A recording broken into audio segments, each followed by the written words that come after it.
Caribbean governments today are spending up to 70 or 80% of their expenditure on education and health. Why? Because after 300 years, the British have left Caribbean peoples illiterate and unhealthy. After 300 years of taking their labor, exploiting their labor and enriching themselves to build themselves into the most powerful nation on earth, they have left the Caribbean peoples illiterate and unhealthy. Which means that the governments today now have to clean up illiteracy and clean up the ill health. Do not have the resources to do it. I like to use Jamaica as an example. After 300 years, the British left Jamaica with 80% of its people illiterate. When Jamaica went into independence, in 1962, 80% of the people were functionally illiterate. And then you say to Jamaica, with their 2 million people, go and develop. There is no nation on this planet using any method of economic development that could transform a society with 80% illiteracy into a developed nation in 50 years. It is impossible. Because from the illiteracy springs a whole range of other conditions. From the illiteracy springs a whole range of other conditions that undermine the best thrust for development. You have to deal first with removing illiteracy. Then you have to move to deal with health, because health and illiteracy are linked. We now have in the Caribbean an explosion of chronic diseases. We have 60% of the black people in the Caribbean over the age of 60 have hypertension or diabetes, or both. Now, if you take the single criterion of chronic diseases, hypertension, high blood pressure, type 2 diabetes, if you take that simple criterion, the black people in the Caribbean are the unhealthiest people on the planet. And you have to understand that. On the one hand, we are watching Usain Bolt and we're watching the Caribbean athletes. We're watching the Caribbean with an image of being the most athletic people on the planet. But beneath that image of these super sportsmen and women is the hard reality that we are now the sickest people on the planet. In every black family in the Caribbean, hypertension and diabetes is endemic and congenital. In my family, almost everybody over 60 has hypertension and diabetes.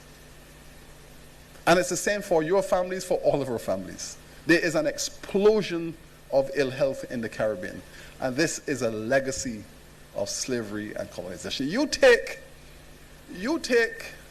a people, put them on an island for 300 years, give them salt fish and salt pork every day, overwork them, undermine them, sell their children, rape their wives, make them work 20 hours a day, overwork, malnourish, and take them through that stress profile of physical and mental terror.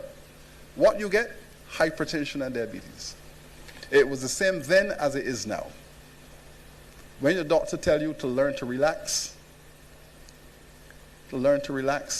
take out your salt. Well, you can take out the salt, but your foreparents couldn't take it because that's all they had, salt. And now the result is that black people in the Caribbean cannot metabolize salt and sugar. Because for 300 years, that is what we were fed on plantations, plus the stress. So we cannot metabolize salt and sugar, and now we all have a salt and sugar problem, hypertension, diabetes. And we are spending millions of dollars to deal with this. Millions of dollars we are spending to fight hypertension, diabetes in the Caribbean. That is going to be the #1 economic crisis in this region next 20 years, unless we find an answer to it. At the University of the West Indies, we've started to do this research. And I can share with you the problem that we're having. The drugs that are being used to treat high blood pressure, for example, have been clinically tried on Caucasian peoples because they are the majority in the markets. The drugs are 95% efficient on a Caucasian body, because when you take a hypertension drug, what happens, the drug goes into your body, it sends a message to your cells to open up, let the blood come through. It sends a message, okay.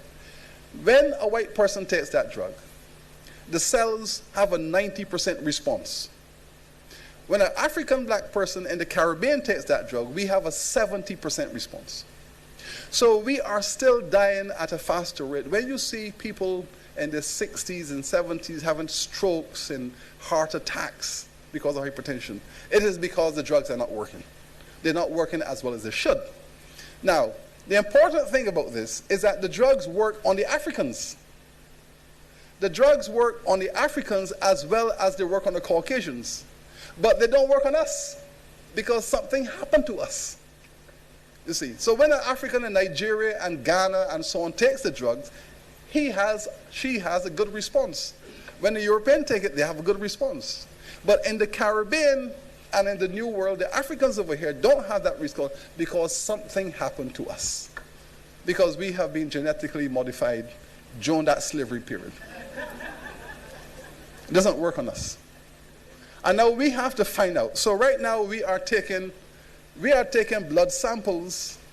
We are taking blood samples from people in Nigeria and Ghana and comparing blood samples with Barbados, Jamaica, St. Vincent, and trying to find out what the differences are so that we can figure out why the cells of black people in the Caribbean don't respond the same way as Africans do. What has happened to us in the process? The stress profile of slavery for the 300 to 400 years. And believe me, we have lost some very good people in the Caribbean over the years from heart attacks as a result of hypertension. People who really should be living longer. But let's say there are 5 or 6 drugs that we are using for hypertension. We've tried them. We've had individuals in our university community, and we have moved them from one drug, it worked for a year, to the next, it worked for a year, to the next. And we've gone through all the drugs, and eventually the body starts reacting, and we're getting people dying of heart attacks. That should be alive. So slavery was not just killing you in the slavery period. 150 years later, slavery is still killing us at a faster rate. So when people say to you, slavery is over, it's in the past, you are now in the jet stream of it. We are now experiencing the medical consequences of it. And that is devastating our governments and our economies and our families. Each time one of my great colleagues die of hypertension, heart attacks, I shudder. Because I know that had that person been white, they would be alive because the drugs would have worked better for them. But we do not have the resources to do this work. We have approached the pharmaceutical companies, and they have said to us, the black people in the Caribbean are only 5% of the world's population. This research requires millions of research dollars to have the drugs adjusted through biochemical research so that when a black person from the Caribbean takes it, they get the same response as anybody else. But it requires a lot of biochemical research. And we have started.